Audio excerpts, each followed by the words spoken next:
despite John's persona, well, it wasn't a persona, that was John. But despite his demeanor, he was not really from the country or from Kentucky. He was actually a Chicago dude.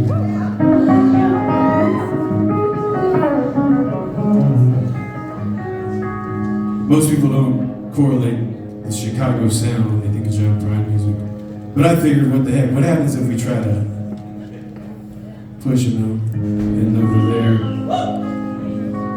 I think John Prine was a fan of folks like Otis Rush and Magic Sam and all the West Side Cats.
Work when he spent his last dime.